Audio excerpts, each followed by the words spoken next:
Evaluator would be Toastmaster tokenism. Can you please read out the details? Good evening for the Toastmaster guest. So Toastmaster Renu is going to give her speech on evaluation, understanding your leadership style. Her purpose statements are: the purpose of this project is for the member to identify his or her primary leadership styles or style. The purpose of this speech is for the member to share some aspect of her primary leadership style or discuss leadership styles in general. Over to you. Thank you, Toastmaster.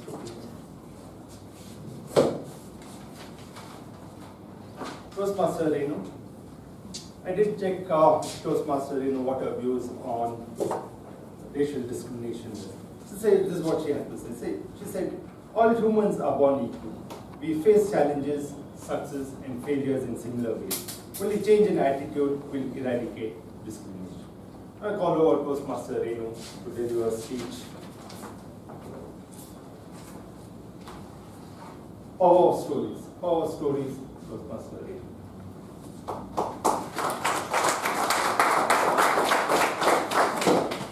Okay. How many of you remember the story of the hare and the tortoise? All of us, I think most of us remember the story, right?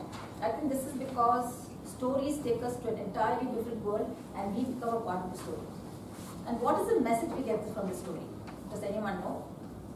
The message, the moral? I think most teachers would have stood there and said the moral of the story is slow and steady wins the race. Yes. But is that message relevant today, do you think? No, right? Okay, let's see. Good evening, Toastmasters and guests. Today's world is fast-paced, technology-driven, and artificial intelligence is the buzzword. In such a world, do you think slow and steady will win the race? No, it won't. Every one of us has got to keep pace with today's world. Otherwise, we'll be left far behind. Let us go through that story once again.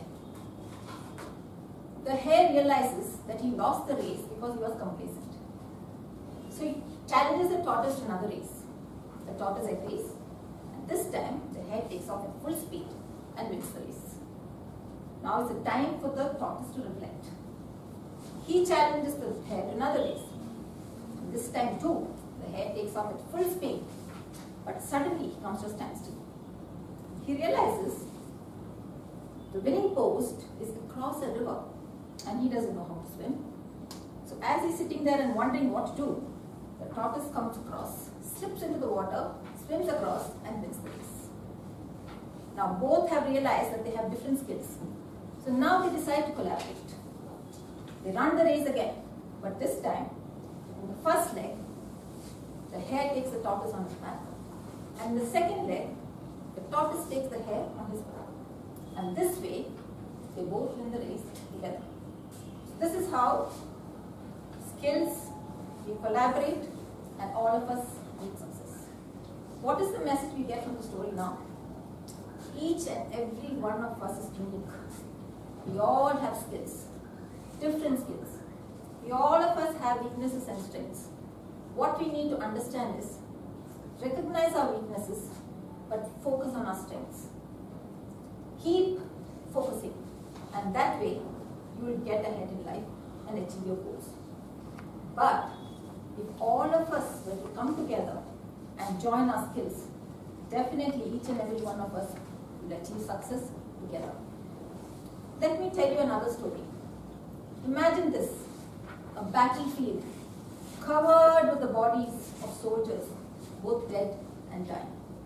Only 2 enemy soldiers are left, standing facing each other. They have no desire to fight, no energy. It's the end of the day and both are too tired. They make a pact. Let's finish the fight tomorrow. And they lie down on the field, a little distance from each other. Both are tired. They cannot sleep.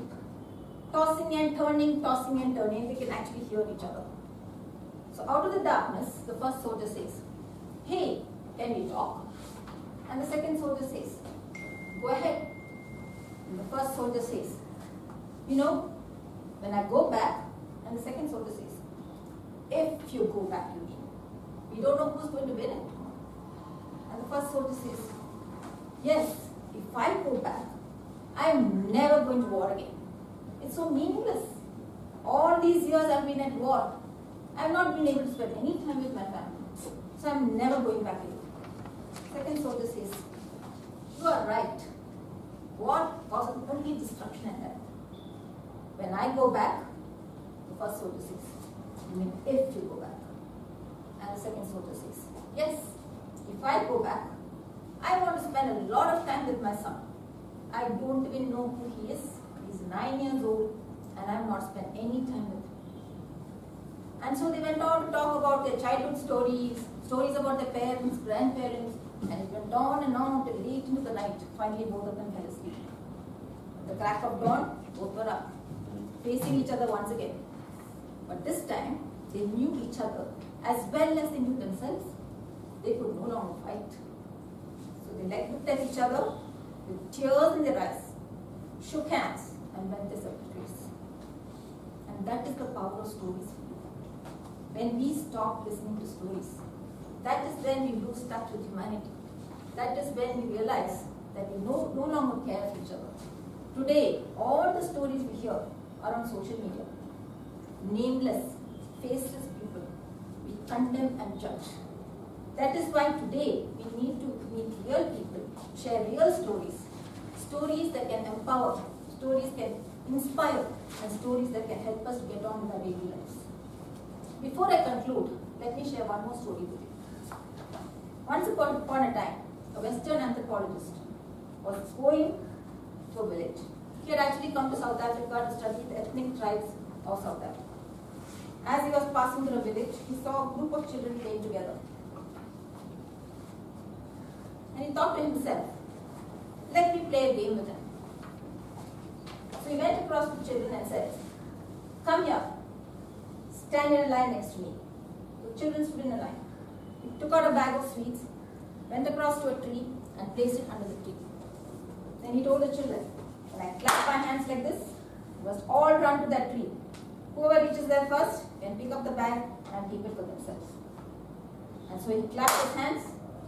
To his surprise, the children just held hands together and walked across to the tree, picked up the bag of sweets, shared it equally among them. The man was astonished. He said, what is happening? So he went across to the oldest child and said, you could have easily have run this race yourself and kept the bag of sweets. So why did you do this? And the boy looked up and to him and said, Ubuntu.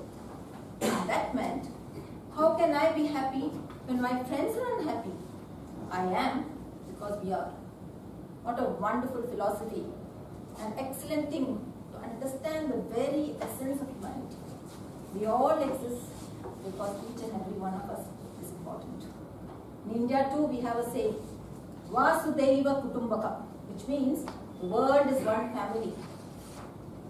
Let us understand that no community, no family, no country, no world can progress leaving one part of humanity behind. Let us remember, together we stand, divided we fall. Thank you. Thank you.